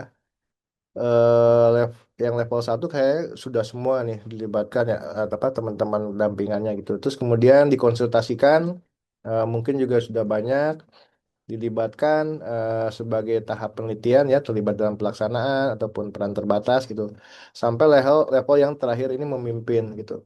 Nah, teman-teman cek kira-kira dari pengalaman teman-teman ini, masyarakat atau kelompok masyarakat teman-teman ini sampai ke level yang baru, sampai ke level yang mana gitu. Bisa juga itu menjadi salah satu pertimbangan, benar nggak sih kita melaksanakan community led research atau masih belum? Oke, jadi bisa sambil refleksi juga gitu ya Om ya. Kira-kira sampai di level mana sih sejauh ini gitu ya. Kira-kira apakah sudah sampai tadi memimpinnya atau masih di level 2 baru konsul-konsul aja atau baru bermitra aja. Nah, itu nggak apa-apa karena setelah ini jadinya lebih paham gitu ya. Oh, ternyata bisa loh dilibatkan sejauh mana pelibatannya tadi seperti itu. Ya. Oke, ada lagi mungkin teman-teman yang mau bertanya sepertinya Kak Monika kayak takutnya kepencet ya atau takutnya sudah ngomong tapi belum di unmute gitu ya. Coba kita lower hand dulu kali ya. Kita teman-teman yang lain, adakah yang mau bertanya atau sharing juga boleh nih teman-teman gitu ya. Kira-kira oh ternyata sudah pernah apa namanya menjalankan atau mungkin oh ternyata selama ini yang dijalankan tuh Community led. sudah community led research gitu ya baru sadar gitu ya kadang ada juga yang udah ngelakuin ternyata baru oh ternyata seperti ini gitu semoga nanti setelahnya jadi bisa lebih lengkap nih step by stepnya gitu ya teman-teman ya kira-kira adakah yang mau ditanya oke Kak Yusha dari IOG boleh Kak mau sharing atau tanya-tanya silakan. Halo, terima kasih banyak atas kesempatannya. Saya ingin bertanya, tadi kalau misalkan mau riset itu kan memang sebaiknya ada apa pengajuan ethic clearance ya, ethical clearance Ya, ya. seperti itu. Apakah kira-kira memang ethical clearance itu eh, periset penelitian harus diajukan atau memang misalkan base satu proposal besar yang memang salah satunya ada misalkan ada beberapa penelitian itu bisa digabungkan menjadi satu seperti itu. Oke. Terima kasih. eh Mbak Yusha dari IOG. IOG. IOG itu apa? IOG Eh, tuh Indonesia Ocean Justice Initiative. Oh, Eh, Ocean ya. Justice. ya. Ya, ya. Oke, Mbak. eh Ethical clearance itu salah satu metode ya perangkat, tahapan perangkat untuk menguji safe programming. Safe programming ini apa melindungi eh, terhadap berbagai aspek ya, terhadap komunitas atau masyarakat yang berada di sekitarnya gitu. Ya. Nah, kebetulan, bukan kebetulan, eh, mekanisme mekanisme uji etik ini diakui oleh berbagai level maupun negara, yaitu untuk keperluan publikasi gitu. Apakah penelitian ini melewati uji etik? Uji etiknya di universitas mana? Mana buktinya gitu. Itu biasanya dibutuhkan untuk itu. Dan juga penelitian yang sudah melalui uji etik itu bisa lebih diterima oleh ya pembaca maupun oleh masyarakat, bahkan untuk dicuplik oleh media gitu. Jadi ini sebenarnya apa nilai tambah sih, nilai tambah. Tapi menurut saya kalau misalnya kita berprinsip pada pendekatan perspektif Getsi dan juga apa safe programming untuk setiap aktivitas ataupun untuk di organisasi kita itu sangat direkomendasikan. Meskipun di organisasi ini sebenarnya ada panduan safeguarding untuk perlindungan data kelompok masyarakat yang terlibat gitu. Nah, dalam suatu pengumpulan data penelitian, pasti kan ada tuh obrol-obrolan wawancara. Kita hanya ingin memastikan bahwa yang bersangkutan itu tetap memiliki hak untuk apa namanya terlibat maupun tidak terlibat, dan bila terlibat, datanya itu dilindungi. eh, dan mungkin disampaikan juga akan anonim dan lain-lain gitu ya. Dan uji etik itu kita kayak kayak semacam ini konsep kita nih, tolong diliatin dong gitu. Diuji lah sama mereka. Oh ini udah bagus, kurangnya apa gitu. Nah, ketika itu udah lulus uji etik akan ada surat bahwa penelitian ini kami memutuskan untuk layak dan direkomendasikan untuk dijalankan gitu. Seperti itu. Nah, surat persetujuan ujian etik ini itu menjadi salah satu administratif yang perlu dilengkapi penelitian bila ingin publikasi jurnal, untuk ingin lebih diakui ataupun dicuplik sama media gitu.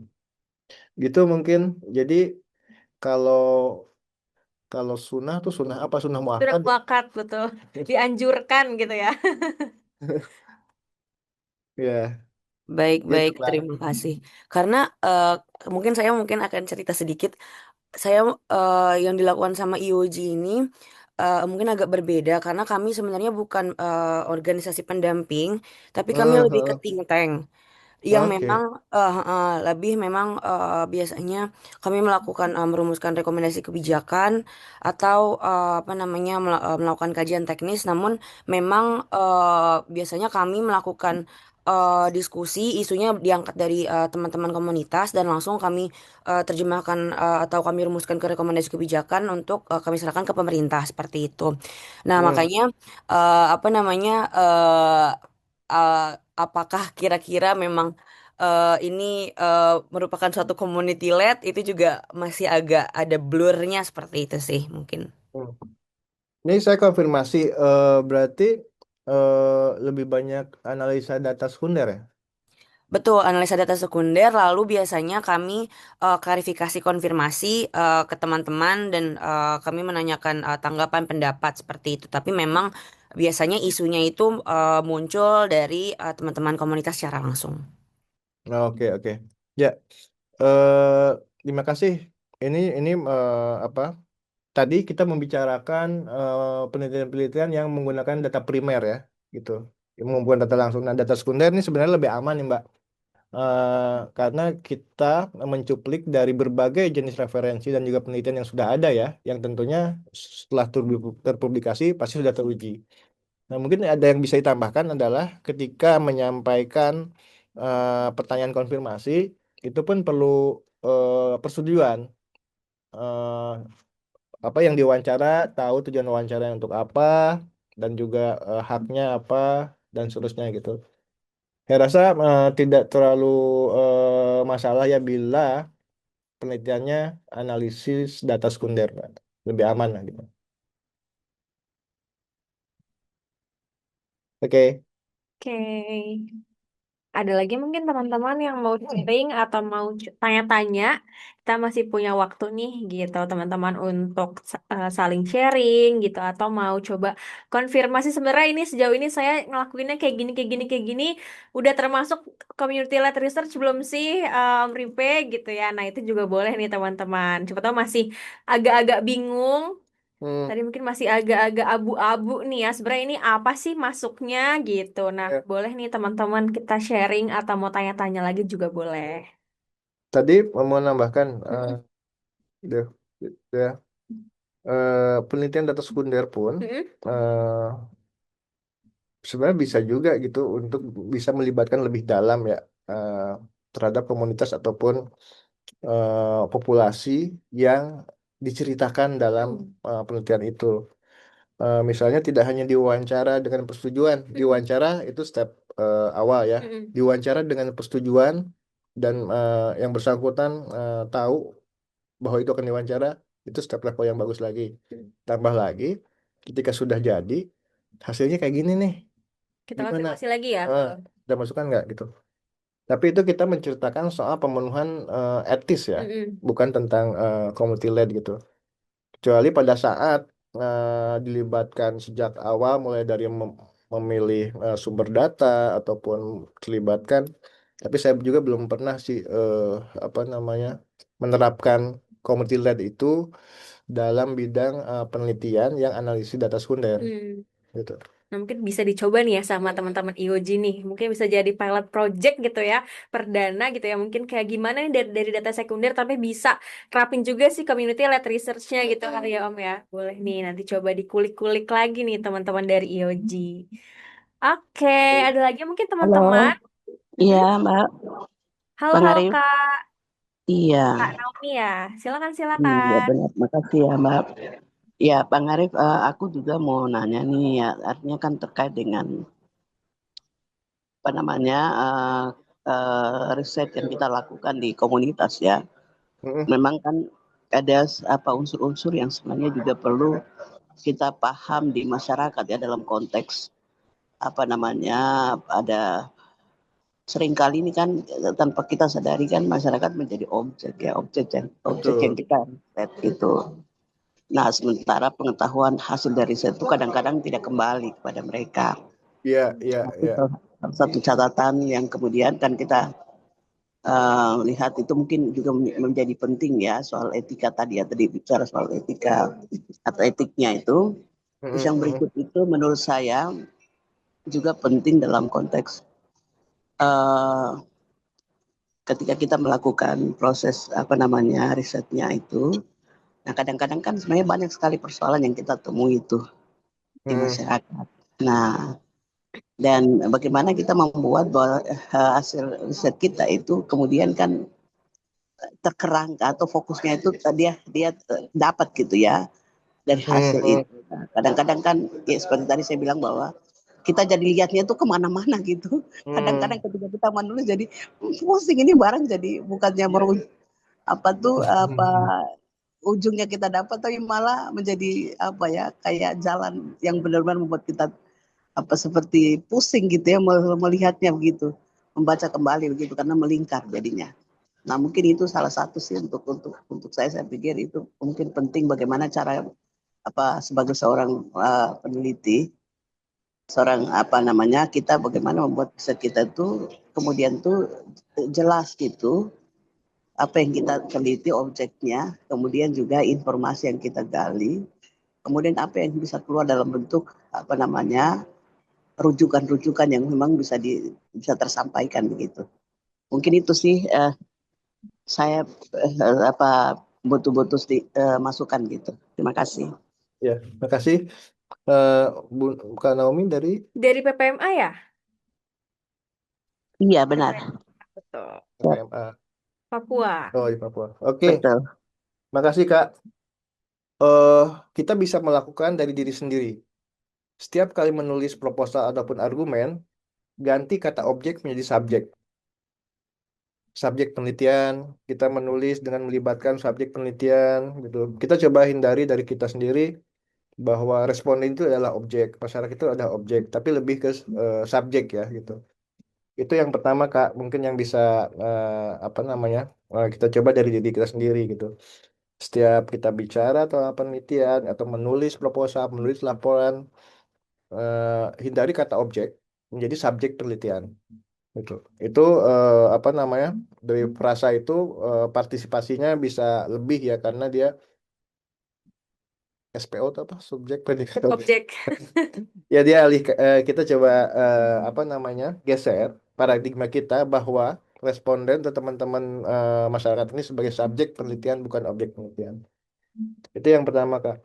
Terus kemudian tadi kalau saya dengar penelitian ataupun yang sempat dilaksanakan itu adalah pengumpulan datanya kualitatif ya Kak? Bener nggak? Iya benar. Kualitatif ya betul. Nah, oke.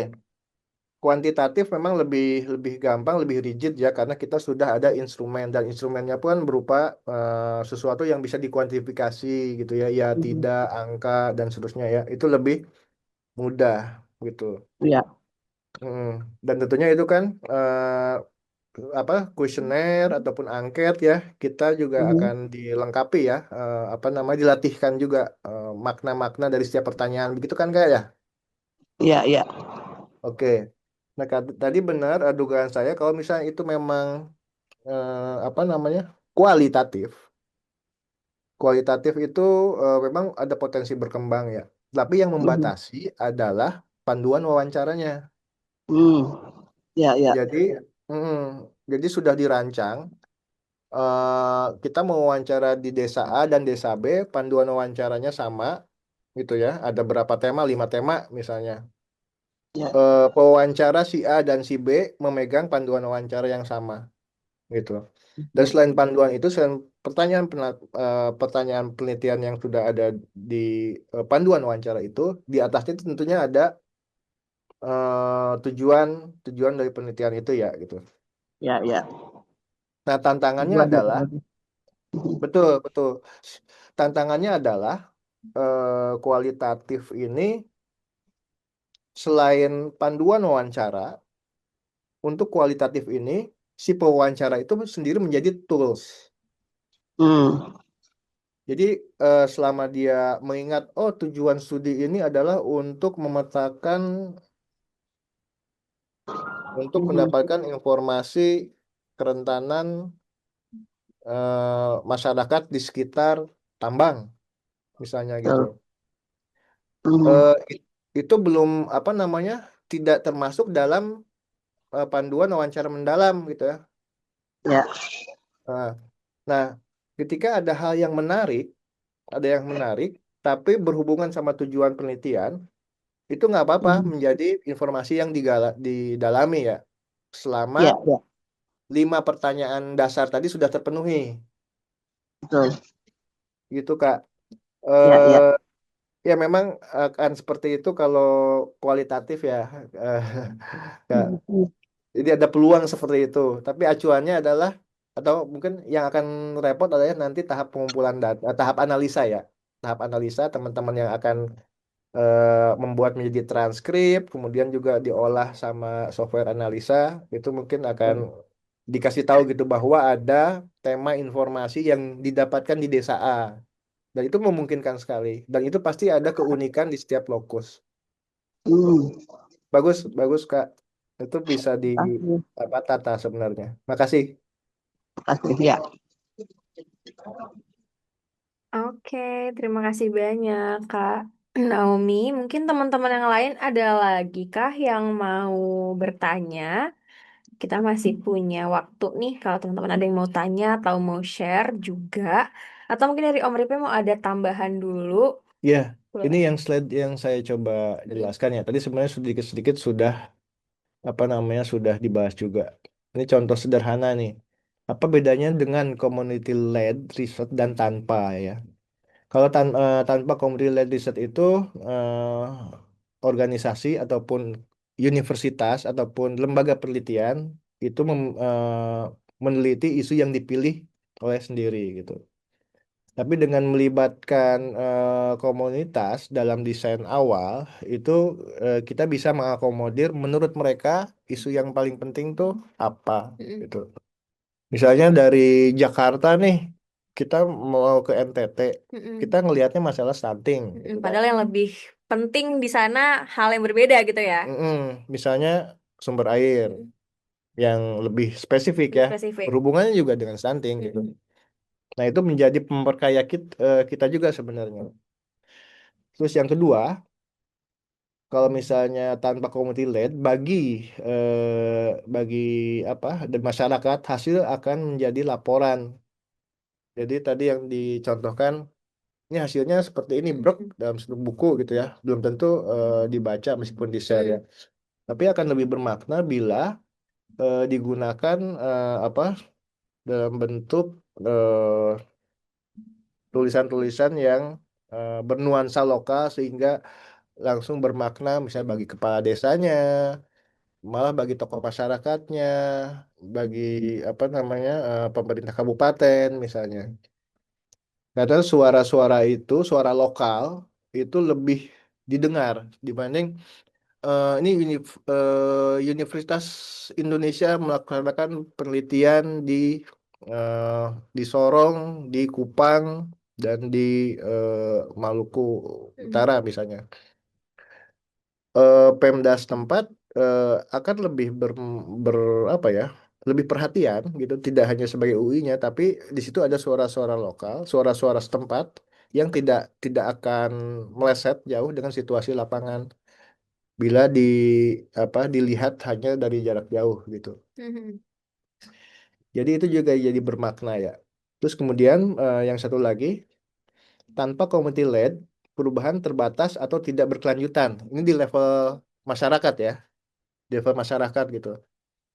Dengan community led, meskipun publikasi penelitian itu di Jakarta, tapi dengan community led, teman-teman yang terlibat menjadi tim peneliti dan juga sebagai fasilitator lapangan itu bisa memanfaatkan dengan membaca dan menceritakan ataupun menyajikan dalam bentuk media poster ataupun publikasi Instagram lokal gitu, itu lebih mengena karena ada konteks lokalnya gitu.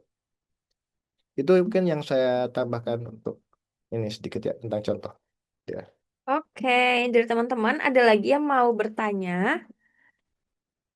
Kira-kira dari penjelasan Pemripe gitu ya, kira-kira ada nggak nih yang mau ditanyakan kembali atau mau sharing juga boleh, atau mungkin mau coba kasih gambaran gitu ya Om yang sejauh ini sudah pernah melakukan apa gitu, atau kira-kira mau mengonfirmasi sesuatu gitu ya. Oke, ini Kak Dito sudah raise hand, boleh Kak Dito? Iya, makasih Kak Dea dan Mas Arif. Ya, jadi kalau mengenai community led research ini sebenarnya eh, menurut saya sendiri tuh apa ya, sebuah frasa baru gitu yang baru saya tahu, karena sebelumnya yang saya paham itu adalah community based project gitu. Jadi kita lebih memanfaatkan lebih eh, menggiatkan masyarakat itu dalam suatu project, walaupun nggak semua project itu penelitian gitu, tapi memang ada satu contoh yang menarik tadi, yang keterlibatan masyarakat di Sumba sendiri itu kan. Dulu ada 2 kawasan taman nasional gitu kan. Jadi ada salah satu kawasan taman nasional ini yang memang dari awal penunjukan kawasan tersebut itu melalui proses riset dulu, proses kesepakatan bersama masyarakat yang memang sudah sejak awal menempati hutan-hutan itu kan.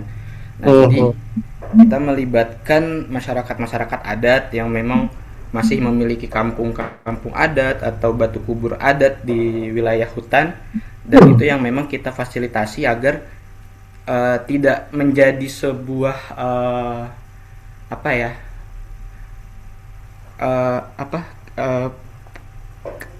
klaim sepihak gitu loh. Jadi masyarakat itu menyatakan bahwa oh ini dulu kampung saya di sini gitu kan, atau oh dulu saya punya lahan di sini tapi sekarang udah nggak bisa dimanfaatkan karena ada kawasan taman nasional yang memang sudah melarang aktivitas di dalam kawasan seperti itu. Nah, jadi perbandingannya adalah di ini saya agak putus-putus gak sih? Iya, agak agak putus-putus. putus. Oh my god. Oke. Kameranya dimatiin aja mungkin. Iya ya, kameranya. Jangan. Iya.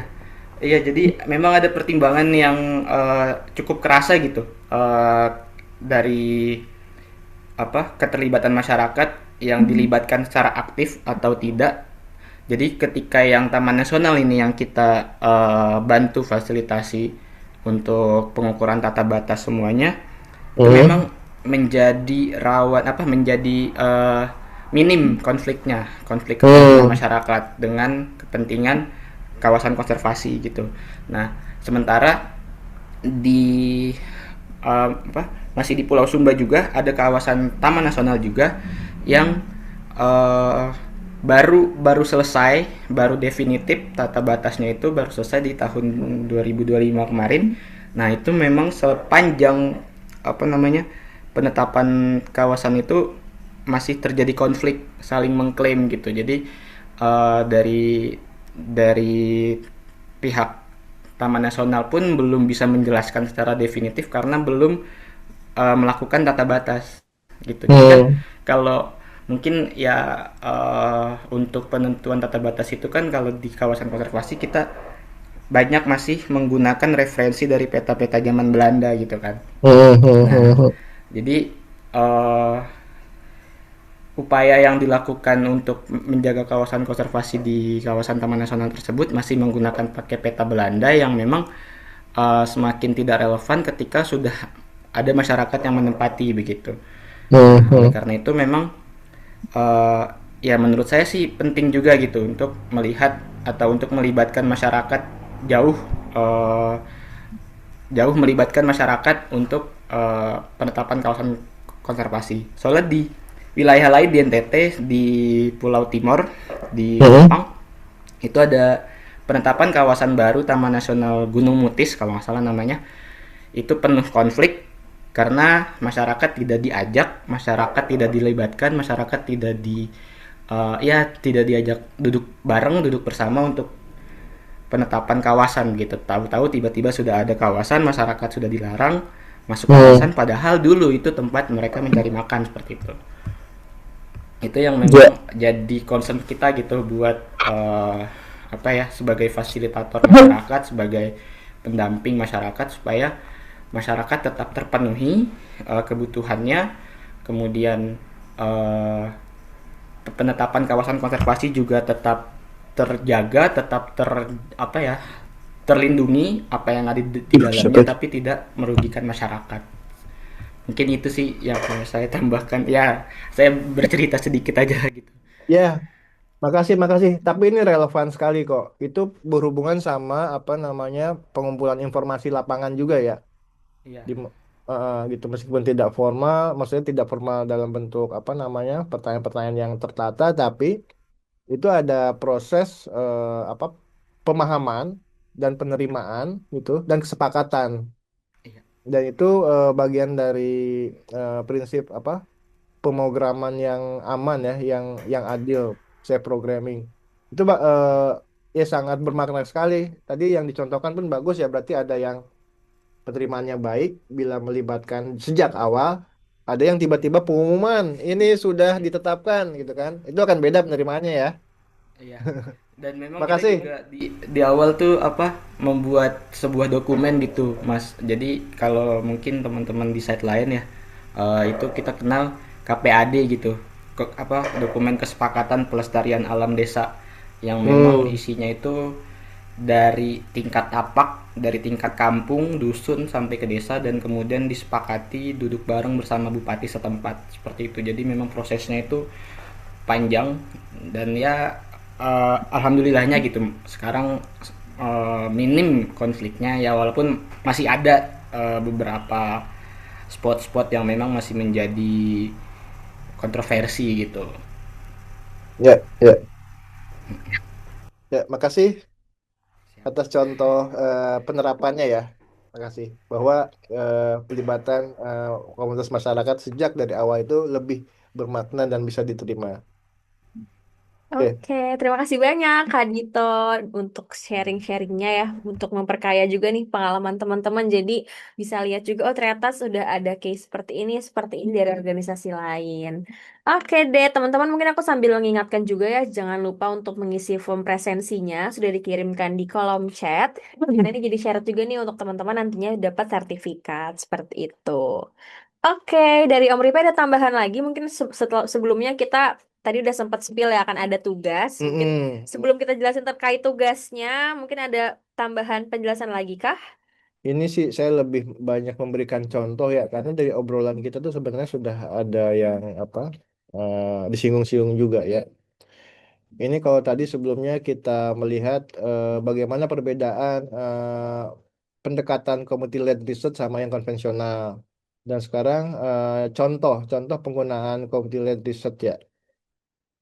Jadi community research ini digunakan untuk apa? Ya tentunya untuk menjawab kebutuhan informasi yang penting bagi komunitas dan mendukung perubahan yang mereka inginkan gitu. Nah, eh, sebenarnya pendanaannya ini bisa dari manapun ya. Bisa misalnya suatu universitas ataupun institusi penelitian punya ide yang relevan di lokus tertentu, mengajak ke situ, kita bisa bernegosiasi. Pak, gimana kalau misalnya supaya penelitian ini lebih diterima dan bisa lebih akses, gimana kalau pendekatan ini kita gunakan gitu. Jadi ada pelibatan perwakilan kelompok masyarakat yang menjadi tim penelitian. Atau eh community research ini juga dengan cara kita mengembangkan satu konsep community led research untuk dikirimkan ke call proposal khusus penelitian atau khusus program. Itu juga bisa. Nah, contoh penggunaannya eh community led research ini yang pertama itu mendokumentasikan persoalan komunitas agar lebih terlihat ya, agar lebih terlihat. Kemudian praktik baik tentunya sudah bisa didokumentasikan meskipun ada metode praktik baik dari perspektif yang bukan community led gitu. Nah, terus kemudian identifikasi kesenjangan, memahami pengalaman kelompok tertentu yang sering terabaikan, belum terlihat dari penelitian-penelitian yang skupnya zoom out, kemudian juga apa tentang akses kualitas, dan juga bisa untuk evaluasi pelaksanaan dan perbaikan dengan adanya perspektif masyarakat sekitar. Artinya akan lebih objektif ya dari penelitian itu gitu. Kalau misalnya dengan metode yang biasa itu mungkin gitu kan temuan di studinya udah ada yang kekurangan-kekurangannya gitu atau dampak negatifnya. Tapi ketika disajikan itu tidak disajikan karena dipilih-pilih yang bagus-bagus aja gitu. Bisa aja seperti itu. Kemudian untuk rekomendasi kebijakan dan advokasi dan juga peningkatan kapasitas ini yang paling penting nih saya lebih suka ini. Meningkatkan kapasitas, kepemilikan, dan kepercayaan komunitas terhadap hasil penelitian. Itu mungkin tambahannya Oke, dari saya. terima kasih banyak. Nah, mungkin kita bisa next nih untuk tugasnya teman-teman nih. Akan diberikan sekarang atau mungkin nanti di pertemuan berikutnya. Eh, Pertemuan berikutnya kita tanggal 4 ya. Harapannya sih di pertemuan nanti itu teman-teman sudah bisa menyampaikan sesuatu lah gitu.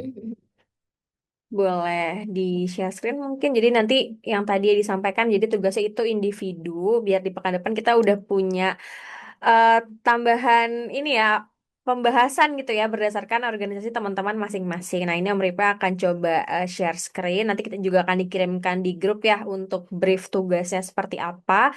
Jadi teman-teman silakan dikerjakan sesuai organisasi masing-masing ya. Tadi ada beberapa yang ikut di sini boleh kerja kelompok, tapi kalau mungkin yang sendirian boleh dikerjakan secara mandiri seperti itu. Oke. Oke, mungkin boleh di share screen dulu, Ripe, untuk brief penugasannya. Eh, Oke, mungkin sambil menunggu teman-teman boleh untuk mengisi presensi ya bagi yang belum. Karena nanti tadi dicek kayaknya belum semua mengisi. Silakan teman-teman untuk sambil mengisi form presensinya di kolom chat. Oke, ini saya Oke, share. oke, oke. Share 10. Nah, Nah, ini teman-teman eh kita kita coba simulasi ya. Simulasi dan mungkin mudah-mudahan juga bisa jadikan bahan proposal penelitian nih untuk teman-teman ajukan ke call mana gitu, khusus penelitian. Nah, ini eh, apa nomor 19 ini salah satu bahan bacaannya. Kita coba membuat ataupun merencanakan suatu community-led research yang relevan dengan masing-masing organisasi dan juga komunitasnya adalah komunitas yang sesuai dengan komunitas yang teman-teman dampingi. Gitu. Slide ini akan dikirimkan, ya, slide ini akan dikirimkan, nanti dikirimkan nomor 19. Ini file nomor 10, CLL10. Kemudian termasuk juga ininya formatnya. format pengisian tugasnya ya. Dia. Oke. Jadi nanti ada briefnya juga nih teman-teman. Kira-kira teman-teman perlu diskusiin apa sih, perlu nyusunnya seperti apa gitu. Nah, nanti sudah disajikan juga sama Om Rip. Oke, disiapkan. Nah, ini untuk latihannya ya. Jadi Mm-mm. nggak kelompok tapi individu. Kelompok untuk yang ada teman barengannya ya, Om ya. Iya, iya. Oke. Tapi saya tidak perlu banyak-banyak dulu, ya. Ini latihannya 1, 2, 3, 4, 5 ini aja. Oke. Coba teman-teman buatkan masing-masing satu slide juga cukup. Oke, jadi ada 5 slide lah ya totalnya ya. Ah, Satu pertanyaan, satu slide dari identifikasi isu, rumuskan kebutuhan informasinya apa aja, terus tujuan penelitian sementaranya seperti apa, terus juga identifikasi sumber data sama pihak-pihak mana aja nih yang akan terlibat, dan rancangan metode awalnya seperti apa. Jadi cukup 5 slide aja teman-teman yang nanti di pekan depan ya, di pertemuan kedua akan kita coba diskusikan. Nah, tadi menyesuaikan dengan fokus isu organisasi ya Om ya. iya, iya. Terus juga tadi untuk komunitasnya atau siapa yang akan digandeng gitu ya, itu tergantung dari teman-teman sendiri seperti itu. Nanti ini akan dikirimkan juga ya untuk slide-nya di grup WhatsApp, atau nanti kalau ada yang belum join ke grup WhatsApp bisa menghubungi admin Lingkar Madani ya teman-teman, Mm. seperti itu. Ya, tadinya ini kan dirancang untuk breaking Diskusi. room ya, cuman kayaknya beragam dan juga isu teman-teman beda-beda. Jadi ini disiapkan untuk masing-masing organisasi ya. Betul, jadi masih punya waktu nih sampai nanti menuju pertemuan kedua untuk ngerjain gitu ya. Mungkin nanti kalau mau konsul juga atau ngobrol juga sama teman-teman organisasinya gitu ya, juga boleh.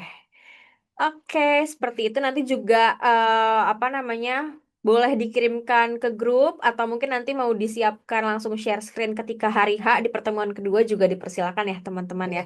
Baiknya sih dikirimkan mungkin ke admin biar Om Ripe bisa lihat-lihat dulu kali ya. Ya, ya. Boleh, gitu ya teman-teman ya. Oke, Maksimal 5 slide termasuk cover ya. betul, maksimal 5 slide. 6 slide kali ya sama cover ya Om ya.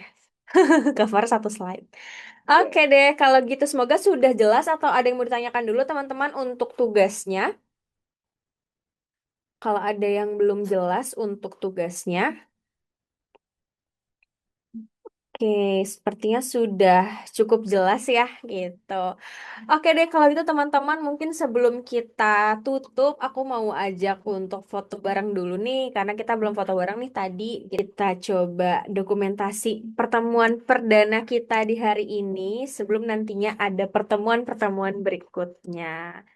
Oke, aku sudah lihat sudah on cam ya. Nanti aku coba bantu aba-aba ya untuk di tag fotonya.